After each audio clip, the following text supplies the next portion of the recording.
रक्षा मंत्री राजनाथ सिंह का कल एक बड़ा ही एग्रेसिव स्टेटमेंट आया और यह स्टेटमेंट भी उन्होंने कच्छ में जाकर दिया। मौका था विजयादशमी का, शस्त्र पूजा कर रहे थे वो भुज के कैंटोनमेंट में और वहाँ से उन्होंने सरक्रीक का मुद्दा उठाया। सरक्रीक इस देश में जो कई सारे एरियाज ऐसे हैं जिसको लेकर भारत और पाकिस्तान के बीच लंबे समय से विवाद रहा है, उसमें से एक है। सरक्रीक के बारे में देश के आम लोगों को जानकारी बहुत कम है क्योंकि ज़्यादातर ध्यान हमारा कश्मीर पे जाता है। लेकिन राजनाथ सिंह ने इतना एग्रेसिव पोस्चर सरक्रीक को लेकर दिखाया, उसका कारण क्या है? और सबसे बड़ी बात यह है उनका ये कहना कि अगर पाकिस्तान ने कोई भी गुस्ताखी की तो ये ध्यान रखे कि सरक्रीक के जरिए ही कराची का रास्ता जाता है। कराची यानी पाकिस्तान का सबसे बड़ा शहर। जब 1947 में भारत के पार्टीशन के बाद जब पाकिस्तान एग्जिस्टेंस में आया तो लंबे समय तक कराची उसकी राजधानी रही थी और मोहम्मद अली जिन्ना उन्होंने अपना निवास जो है कराची को रखा था। सरक्रीक को लेकर राजनाथ सिंह की जो पोस्चरिंग थी वो ये बताती थी कि भारत सरक्रीक के मामले में कोई भी कंप्रोमाइज़ करने को तैयार नहीं है, खासतौर पर तब जबकि देश के प्रधानमंत्री नरेंद्र मोदी हैं। सवाल ये उठता है कि सरक्रीक में पाकिस्तान ने ऐसा किया क्या है जिसकी वजह से राजनाथ सिंह का ये बयान है, और सबसे बड़ी बात कि आखिर सरक्रीक है क्या जिसको लेकर भारत और पाकिस्तान दोनों के बीच लंबे समय से तनाव है। अब अगर देखा जाए सरक्रीक को तो सरक्रीक जो है गुजरात का जो कच्छ जिला है उसका सीमावर्ती हिस्सा है और सरक्रीक वो एरिया है जिसको लेकर भारत और पाकिस्तान के बीच एक तरह से कह सकते हैं पिछले 6 दशक से लगातार तनाव है। क्यों है ये तनाव? इसका कारण ये है कि सरक्रीक को लेकर दोनों ही देशों के अलग अलग क्लेम हैं। भारत ये कहता है कि चूंकि सरक्रीक एक नेविगेशनल वाटर चैनल है तो इसमें जो इंटरनेशनल कन्वेंशन है उसके हिसाब से किसी भी नेविगेशनल चैनल का जो मिड स्ट्रीम होता है अगर वह बॉर्डरिंग एरिया पर है तो फिर वह जो है जो उसकी जो मध्य रेखा होगी वह जो है सो बॉर्डर मानी जाती है और इसलिए जो है सरक्रीक के बीचों बीच जो है वो भारत और पाकिस्तान की बाउंड्री मानी जानी चाहिए।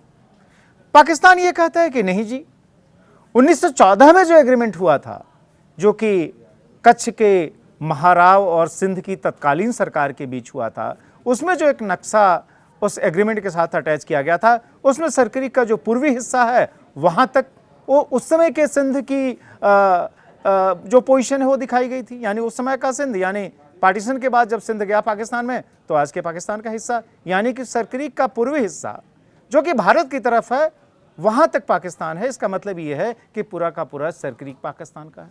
जाहिर है भारत इसको नहीं मानता और इसका कारण भी बहुत साफ है। कारण यह है कि सरक्रीक को लेकर जो पहला विवाद हुआ था वो करीब करीब आप कह सकते हैं 115 साल पहले हुआ था। वो जो समय था उसमें कोई पाकिस्तान नहीं था। उस समय जो है कच्छ और जो सिंध की जो तत्कालीन सरकार थी उसके बीच डिस्प्यूट हुआ था। और डिस्प्यूट क्यों हुआ था? उसका कारण ये था कि सरक्रीक के इलाके में एक आपराधिक वारदात हुई थी। उसमें मुद्दा ये उठा कि आखिर वो जो क्राइम है उसके लिए मुकदमा कहाँ चलेगा। तो चूंकि कच्छ के महाराव सरक्रीक को अपना हिस्सा बता रहे थे जबकि सिंध की जो गवर्नमेंट थी और उसमें ब्रिटिश शासन था, सिंध में जो है ब्रिटिश गवर्नेंस थी, एक प्रोविंस होता था, बॉम्बे से अलग होकर सिंध सेपरेट प्रोविंस के तौर पे एग्जिस्टेंस में आया था। तो उनका ये कहना था कि नहीं, यह जो सो केस जो है, जो ये फौजदारी केस है, यह सिंध की कोर्ट में चलेगा। इसको लेकर लंबे समय तक डिस्प्यूट रहा और चूंकि उस समय कच्छ जो है हिंदुस्तान का बड़ा प्रिंसली स्टेट था, जो कच्छ के रूलर्स थे वो महाराव के तौर पर जाने जाते थे। तो चूंकि ब्रिटिश सरकार नाराज भी नहीं करना चाहती थी एक मेजर प्रिंसली स्टेट को, तो इसलिए 1914 में एक एग्रीमेंट हुआ और उस एग्रीमेंट के तहत जो है कच्छ और उस समय के सिंध की बाउंड्री को तय करने के लिए पिलर्स लगाए गए और वो पिलर्स जो है आज की तारीख में जी पिलर्स के तौर पे जाने जाते हैं। उस समय करीब 1924-25 के आसपास जो है 40 ऐसे पिलर्स लगाए गए थे, जिसमें से कुछ पिलर्स जो है जब लास्ट सर्वे हुआ था, ज्वाइंट सर्वे भारत और पाकिस्तान के बीच 2005 से लेकर 8 के बीच, उस समय जो है वह सर क्रीक के बीचों बीच पाए गए थे। और जाहिर है भारत का क्लेम भी यही है कि उस समय यह तय हुआ था कि चूंकि सर क्रीक एक नेविगेशनल चैनल है, इसलिए उसका मिड स्ट्रीम बाउंड्री है। अब सवाल यह है कि सर क्रीक जो है एक नेविगेशनल चैनल, हम इसको क्या माने? दरअसल क्रीक जो है वह फीचर है जो कि समंदर के किनारे जब पानी समंदर का अंदर की तरफ आता है तो एक बाकायदा चैनल यानी नाला खड़ा हो जाता है, नाला इवॉल्व हो जाता है। तो सर क्रीक जो है वह करीब 68 किलोमीटर लंबा एक चैनल है, एक वाटर बॉडी है जिसमें कि समंदर का खारा पानी आता है। उसकी वजह से जो है वो लगातार बढ़ते बढ़ते वो करीब 68 किलोमीटर उसकी लंबाई हो गई। जो सर क्रीक की ओपनिंग है यानी जो समंदर की तरफ का हिस्सा है उसको जो है सरमाउथ कहा जाता है, यानी सर क्रीक उसका जो मुहाना है वह अंग्रेजी में उसको माउथ कहते हैं, इसलिए सरमाउथ। अब सवाल यह है कि ये नाम जो सर क्रीक है वो सर क्रीक नाम क्यों पड़ा? क्या कोई सर डगलस थे जिनकी वजह से वो सर क्रीक पड़ा? ऐसा भी नहीं है।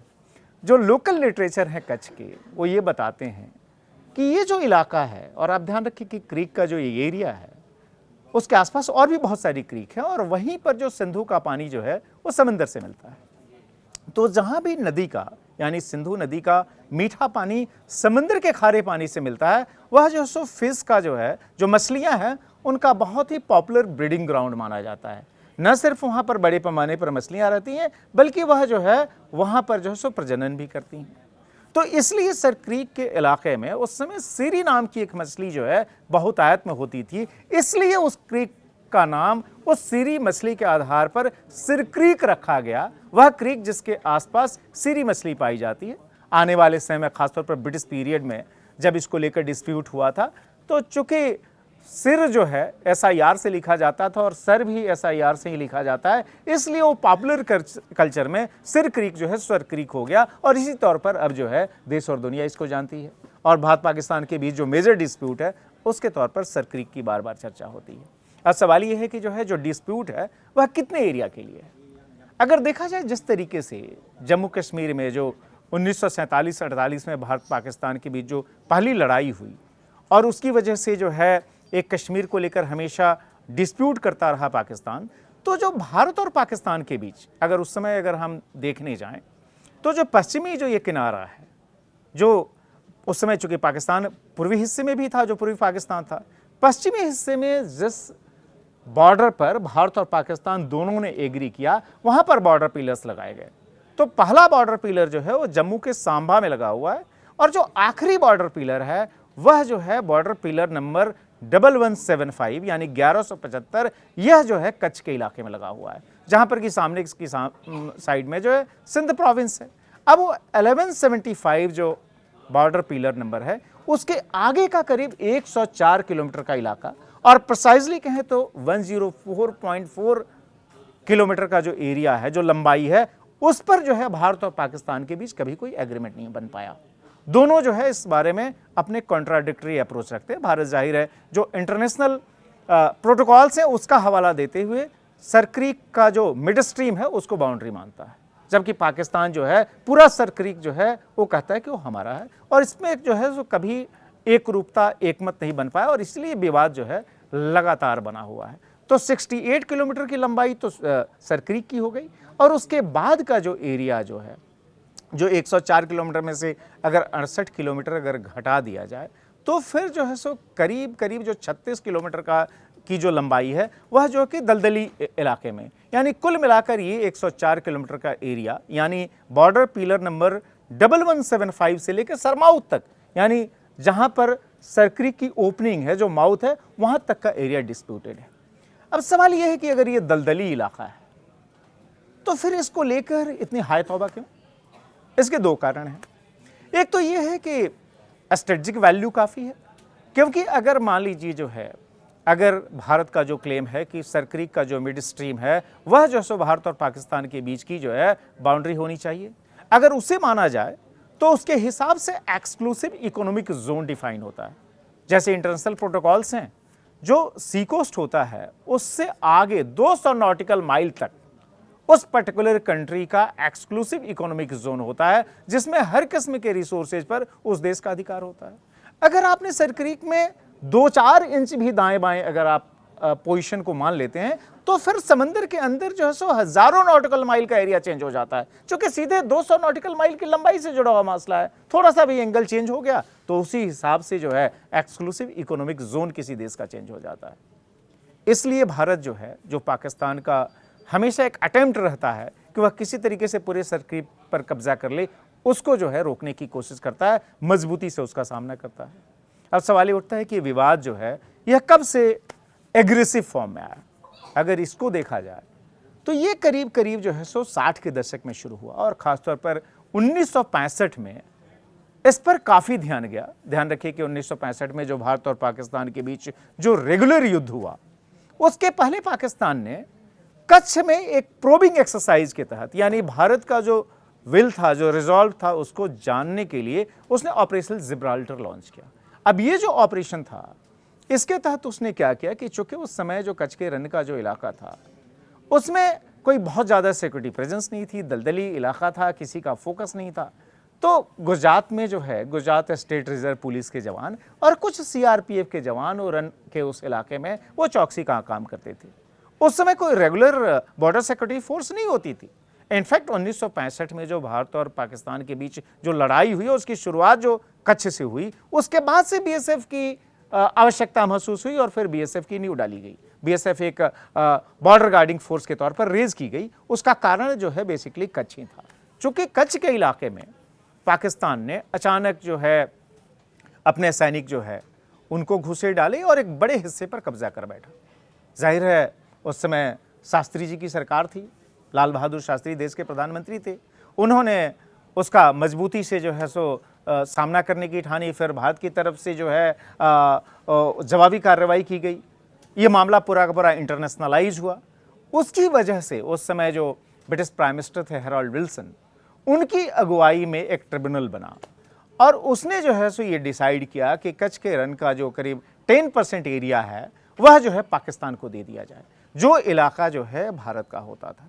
अब विवाद को चूंकि टालना था तो इसलिए जो है भारत उस समय राजी हो गया, लेकिन उसको लेकर उसमें भी बड़ा विरोध हुआ था। जो उस समय जनसंघ था, जो आज भारतीय जनता पार्टी है, उसका जो पूर्ववर्ती रूप जो है वो जनसंघ होता था। अटल बिहारी वाजपेयी की अगुवाई में कच्छ सत्याग्रह चला, चूंकि वो 10% जो एरिया पाकिस्तान को दे दिया गया, उसमें छाड़बेट का महत्वपूर्ण इलाका था। हिस्टोरिकली उसकी काफ़ी वैल्यू थी, वो कच्छ के अपने इतिहास का पार्ट था। तो लंबे समय तक उसको लेकर प्रोटेस्ट चलता रहा, लेकिन चूंकि भारत ने एग्री कर लिया और इस तरीके से छाड़बेट सहित करीब रण का करीब 10% हिस्सा जो है हमने पाकिस्तान के हाथों घुमा दिया। अब सवाल ये उठता है कि अगर वो एक बार हो गया तो फिर क्या भारत चैन से रह सकता था? एक तरफ बॉर्डर सिक्योरिटी फोर्स की नींव डाली गई, उस इलाके में हमने ज़्यादा गार्ड करना शुरू कर दिया, और एक ये भी था कि भाई 65 की लड़ाई के बाद से जिस तरीके से रूस ने मध्यस्थता करके, उस समय जो यूएसएसआर था उसने मध्यस्थता करके जो है जो बहुत सारा जो आप हिस्सा था जो कि भारत ने पाकिस्तान का जो है उस समय कब्जा करके रखा था, वो भारत ने छोड़ा। फिर उसके बाद से 69 से आप कह सकते हैं कि एक बातचीत का सिलसिला शुरू हुआ और ये करीब 92 तक चला, 1992 तक करीब 5 राउंड की बातचीत हुई, जिसमें कि सरक्रीक को सुलझा लिया जाए इसकी कोशिश जो है दोनों देशों की तरफ से की जाती रही। लेकिन जाहिर है पाकिस्तान अपने इरादे में ईमानदार नहीं था, इसलिए वो मामला आगे नहीं बढ़ा। फिर 1998 में जब दूसरी बार अटल बिहारी वाजपेयी की सरकार आई, पहली सरकार तो उनकी 1996 वाली 13 दिन की थी, जो 13 महीने की जब दूसरी सरकार थी तो एक बार फिर से अटल बिहारी वाजपेयी ने इस मुद्दे को हल करने की सोची। कंपोजिट डायलॉग शुरू हुए, ट्रैक टू डिप्लोमेसी चल रही थी। वो जो है सो प्रोग्रेस होती, उसी दौरान 99 में जो है उस समय जो पाकिस्तान के जो आर्मी चीफ थे परवेज़ मुशर्रफ, चूँकि प्रधानमंत्री तो वहाँ नवाज शरीफ थे और नवाज शरीफ के निमंत्रण पर वाजपेयी जी जो है लाहौर यात्रा भी करके आए थे। ऐसा लग रहा था कि संबंध बहुत सुधर जाएंगे दोनों देशों के बीच, ये भी माना जा रहा था कि सरक्रीक का भी सोल्यूशन आ जाएगा।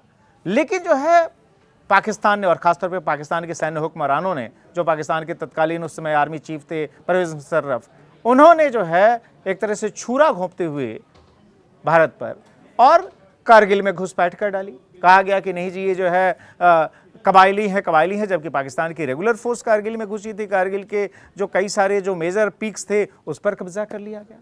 भारत को जब ओब्वियसली पता चला तो भारत ने बहुत मजबूती से जो है पाकिस्तानी फ़ौज जो वहाँ जमी थी उसको हटाने का सिलसिला शुरू किया और इस तरीके से ऑपरेशन विजय उस समय लॉन्च हुआ। करीब मई से लेकर जुलाई के बीच वो जो करीब 3 महीने का जो ऑपरेशन चला उसके बाद से भारत सक्सेसफुल रहा।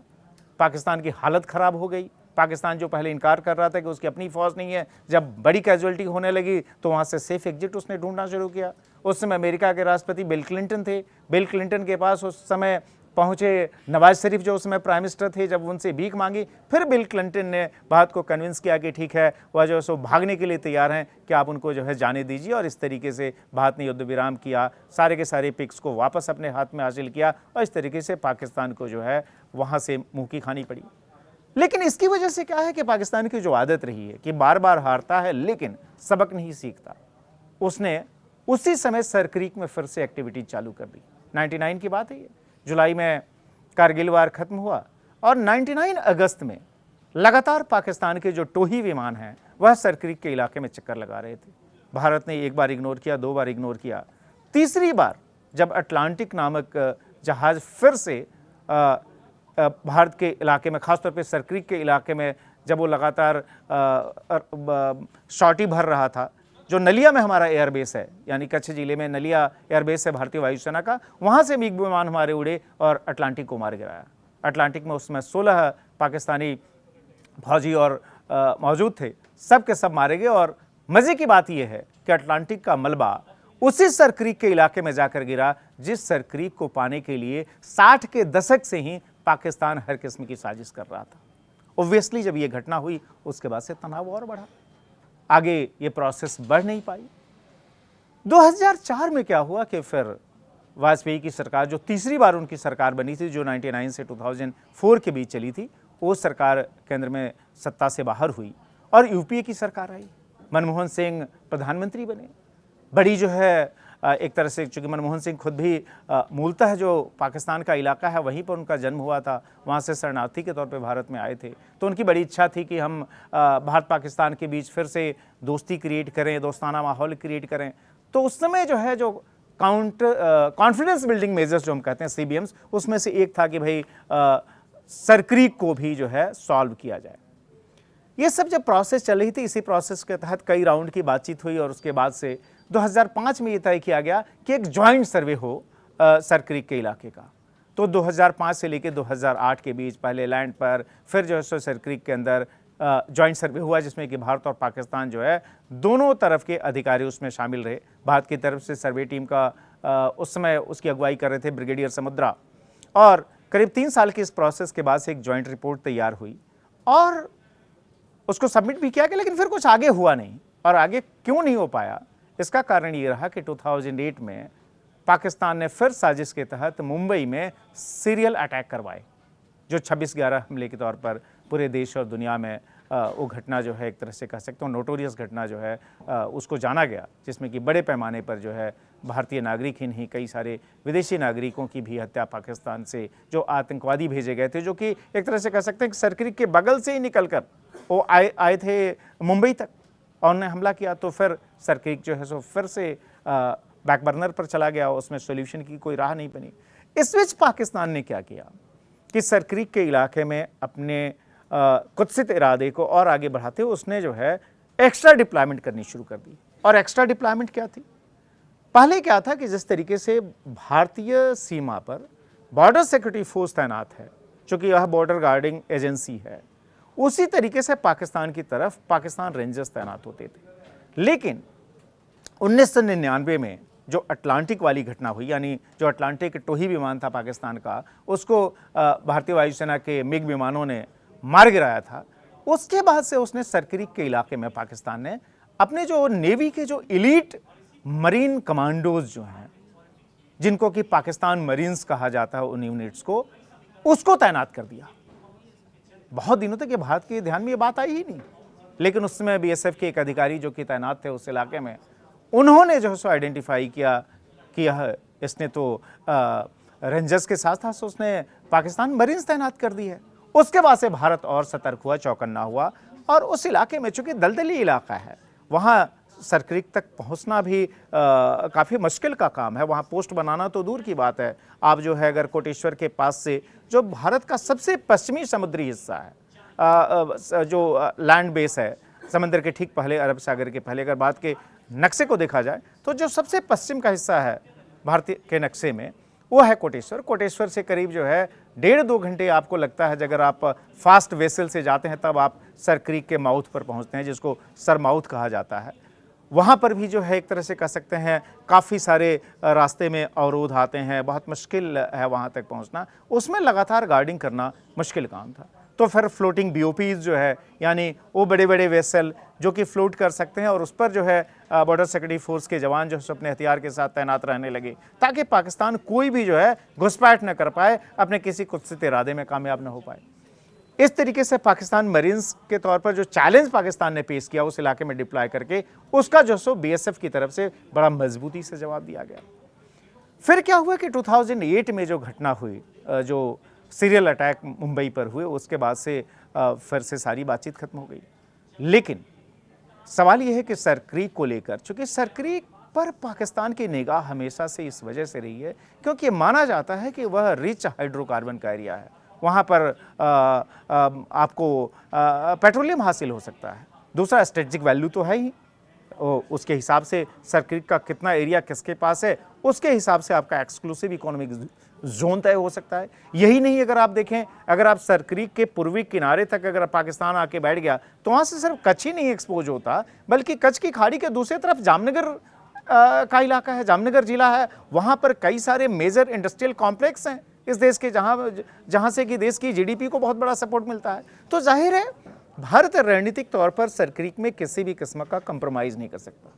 लेकिन 2012 में एक ऐसी परिस्थिति बनी थी, एक ऐसा विवाद खड़ा हुआ था जिसमें कि लगा था कि क्या भारत पाकिस्तान से शांति की तलाश में, अच्छे रिश्ते कायम करने के चक्कर में क्या सरक्रीक पाकिस्तान को देने की तैयारी कर रहा है। दरअसल इसका संकेत तब मिला जब गुजरात में 2012 में असेंबली इलेक्शन हो रहे थे। नरेंद्र मोदी तब तक गुजरात के मुख्यमंत्री रहते हुए उनको 11 साल से ज़्यादा का समय हो गया था। उन्होंने जो है दिसंबर 2012 में तत्कालीन प्रधानमंत्री मनमोहन सिंह को एक चिट्ठी लिखी। चिट्ठी में उन्होंने कहा कि अगर भारत सरकार जो है सरक्रीक को पाकिस्तान का देने का इरादा कर रही है तो इससे बाज आए, क्योंकि उनको इस बात के इंडिकेशंस मिले हैं कि ये सरकार इस तरह की कोशिश करने जा रही है। अब चूंकि चुनाव का समय था, गुजरात में ही चुनाव हो रहे थे, और गुजरात के लिए सरक्रीक का मुद्दा बहुत ही सेंसिटिव मुद्दा है। गुजरात की पब्लिक वो आज तक इस बात को नहीं भूल पाई कि छाड़बेट का इलाका, जो कि कच्छ के रण का बड़ा महत्वपूर्ण इलाका था, भारत का हिस्सा था, उसको जो है पाकिस्तान से शांति की तलाश में पाकिस्तान को सौंप दिया गया। उसके बाद से भी कई युद्ध हो गए, न सिर्फ 1965 की लड़ाई हुई, 1971 की लड़ाई हुई, 1999 की लड़ाई हुई, और उसके बाद से लगातार जो है कश्मीर के अंदर टेरर एक्टिविटीज़ को, कश्मीर ही नहीं देश के बाकी हिस्सों में भी पाकिस्तान टेरर एक्टिविटीज़ को अंजाम देता रहा। तो फिर उस पाकिस्तान से शांति की तलाश में अब सरक्रीक को क्यों सौंपेंगे। तो जाहिर है गुजरात के लोगों के लिए काफ़ी इमोशनल इशू था। नरेंद्र मोदी ने गुजरात के मुख्यमंत्री के तौर पर इस मुद्दे को उठाया। मनमोहन सिंह के लिए जाहिर है तुरंत इसका खंडन करना पड़ा, क्योंकि उनको लगा कि अगर इस पर कोई भी अगर कन्फ्यूजन हुआ तो हमें बड़ा वोटों का नुकसान हो सकता है। लेकिन उनका जो जवाब था उससे नरेंद्र मोदी, जो गुजरात के मुख्यमंत्री थे उस वक्त, वो संतुष्ट नहीं हुए। उन्होंने कहा कि साफ साफ मनमोहन सिंह बताएं कि क्या ऐसी कोई योजना है क्या कि हम सरक्रीक को हैंड ओवर करने जा रहे हैं पाकिस्तान को।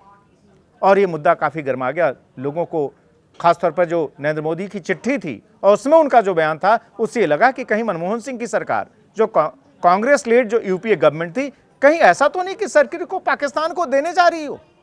क्योंकि आप ध्यान रखिए कि एक समय सियाचिन को लेकर भी एक इस तरह की थिंकिंग थी कि सियाचिन में शांति की तलाश के लिए यार सियाचिन जो है सो देते हैं पाकिस्तान को। लेकिन फिर जो है, जो इस देश का कलेक्टिव विल है, जिस तरह का प्रेशर था, वो चीज़ जो है नहीं हुई। पाकिस्तान ने कोशिश की सियाचिन पे कब्जा करने की, लेकिन जो है सूबेदार मेजर बाना सिंह की अगुवाई में जो हमारे बहादुर फौजी हैं, उन्होंने पाकिस्तान के इरादे को नाकामयाब किया और फिर सियाचिन पर आज तक भारतीय सेना का कब्जा है। तो सियाचिन की तरह सरक्रीक तो कहीं एक नया फ्लैश पॉइंट या फिर जो है सो कहीं जबरदस्ती तो पाकिस्तान उस पर कब्जा नहीं कर लेगा, ये आशंका 2012 में पैदा हुई थी। या फिर ये कि कहीं हम लोग एक झूठी शांति की तलाश में कहीं सरक्रीक को हम दे तो नहीं देंगे पाकिस्तान को, ये सवाल 2012 में खड़ा हुआ था। जाहिर है उसमें मनमोहन सिंह ने उसका खंडन किया, और बल्कि अगर इस तरह की कोई आशंका भी थी तो उनको लगा कि जिस तरह का माहौल देश में बन गया है, अगर ऐसा कुछ भी होगा तो बवाल मच जाएगा और फिर इस पर आगे कोई बातचीत नहीं हुई। लेकिन पाकिस्तान जाहिर इस मामले में शांत नहीं रहने वाला था। वो जो है हमेशा से सरक्रीक पर उसकी गंदी कुत्सित निगाह रही है। भारत को इसका अंदाजा था, खासतौर पे प्रधानमंत्री के तौर पे नरेंद्र मोदी ने जब मई 2014 में देश की बागडोर संभाली, उसके बाद से सरक्रीक के इलाके में अपनी सुरक्षा मजबूती को और गति देने की शुरुआत हुई। पहले जो है फ्लोटिंग बीओपीज तो लगे ही थे, फास्ट अटैक वेसल लाए गए, खासतौर पे जो यूएसए मैन्युफैक्चर्ड थे, मेजर मैसिव डिप्लॉयमेंट शुरू हुई, बहुत एग्रेसिव पोस्चरिंग के साथ बीएसएफ ने जो है सरक्रीक के इलाके में अपने परमानेंट बेस क्रिएट किए, दलदल के इलाके में कंक्रीट डालकर परमानेंट बेस बनाए गए, फ्लोटिंग बीओपीज लगाई गई, फास्ट अटैक वेसल्स लगातार जो है सो मूव करते रहे, बहुत सारी चीज़ें वहाँ पर बेस को मजबूती देने के साथ इक्विपमेंट, सर्वेलेंस, ये सारी चीज़ें शुरू हुई। यही नहीं, भारत की फौज, चूंकि उसको पता है जिस तरीके से वो कश्मीर में लगातार बैटल लड़ रही है, सियाचिन को इतने मजबूती से गार्ड कर रही है, इतने दशकों से 5 दशक हो गए, तो उसने भी अपनी तैयारी शुरू कर दी कि पाकिस्तान अगर कोई मिस एडवेंचर करता है तो फिर उसका माकूल जवाब दिया जाए। इस बीच लेकिन पाकिस्तान जो है भारत की इन तमाम मूव्स के बावजूद अपनी हरकत से बाज नहीं आया। हाल के वर्षों में उसने सरमाउथ के पास जो सरक्रीक का जो ओपनिंग है वहां पर उसने जो है सो एक बड़ा बेस डाल दिया है। उसको लेकर ऑब्वियसली जो है सो एक चिंता है भारत के पास, और भारत उसके हिसाब से लगातार तैयारी भी कर रहा है। और इसीलिए जब राजनाथ सिंह इस विजयादशमी पर जब भुज पहुंचे, जो कि उस कच्छ का जिला मुख्यालय है, जिस कच्छ का बिल्कुल बॉर्डरिंग हिस्सा है सरक्रीक, उन्होंने बड़ी साफ साफ चेतावनी दी। उन्होंने कहा कि पाकिस्तान ये ना भूले कि अगर वो इस तरह के जो है सो वहाँ पर सेकेंडरी इंफ्रास्ट्रक्चर बिल्ड कर रहा है सरक्रीक के पास, और उससे अगर उसने कोई मिस एडवेंचर की कोशिश की तो उसको बहुत गहरा परिणाम भुगतना पड़ेगा। और राजनाथ सिंह ने इसके लिए क्या किया, उन्होंने 1965 की याद दिलाई। 1965 में जो भारत पाकिस्तान के बीच जब लड़ाई हुई थी कच्छ वाले उस दुस्साहस के बाद, जिसमें पाकिस्तान को ये लगा था कि हमने कच्छ में जबरदस्ती घुसपैठ कर ली तो उसका 10% हमें हिस्सा मिल गया रण का, तो कहीं हम फिर इस तरीके से सरप्राइज अटैक कर देंगे, हम फिर से एक बड़ा भूभाग कब्जा कर लेंगे। भारत ने उसको बड़ी मजबूती से उसको काउंटर किया, और यहाँ तक कि हमारी भारतीय फौज जो है वो लाहौर तक पहुंच गई। तो राजनाथ सिंह ने उसी जो है 1965 के उस वाक़े की याद पाकिस्तान को दिलाने की कोशिश की है कि मत भूले पाकिस्तान कि 1965 में हमारी फौज तो लाहौर पहुंच गई थी।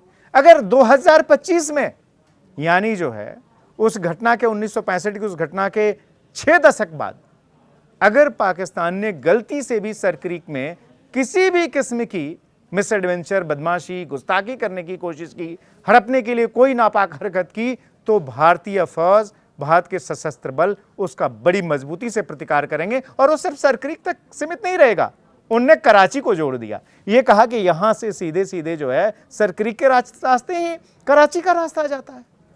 और ध्यान रखिए कि सरक्रीक से कराची की जो दूरी है वह महज 300 किलोमीटर है, 250 से 300 किलोमीटर, जो अगर क्रो फ्लाइट हो तो और दूरी कम हो जाती है, लेकिन अगर बाई रोड भी जाएं तो चूंकि किनारे किनारे तो जो है, या समुद्री मार्ग से भी अगर जाएं तो वही दूरी है। तो इसलिए जो है एक बहुत ही सॉलिड, एक एग्रेसिव स्टेटमेंट राजनाथ सिंह ने दिया है सरक्रीक को लेकर।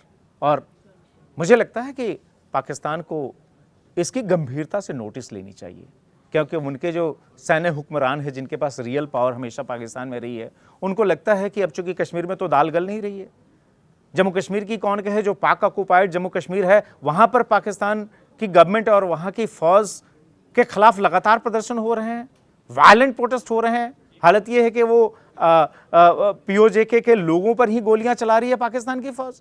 तो अब चूंकि जम्मू कश्मीर में उसकी दाल नहीं गल रही है, चूंकि लंबे समय तक जहां जिस इशू को उसने उठा के वहां तक कि पाकिस्तान के लोगों का भी ध्यान भटकाने की कोशिश की, लगातार सत्ताएं बनी रही, वो शायद ये गुस्ताखी न करे कि अच्छा चलो उधर नहीं तो फिर हम सरक्रीक को छेड़े देते हैं, क्योंकि सरक्रीक में अगर कुछ भी करते हैं तो लोगों का ध्यान उधर भटकेगा, जम्मू कश्मीर या पीओजेके की जगह।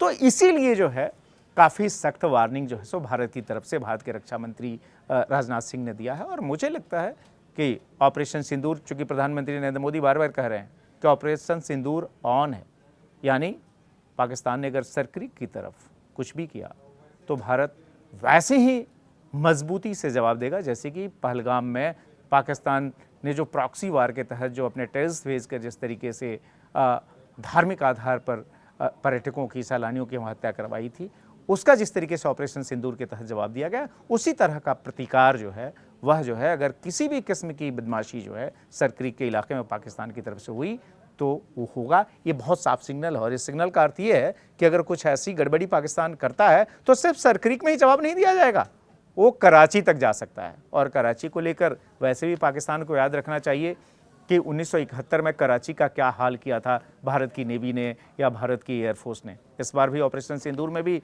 कराची को बर्बाद करने में हमें कोई ज़्यादा दिक्कत नहीं होती और कराची के आसपास के कई एयरबेस भारत ने बर्बाद भी किए हैं।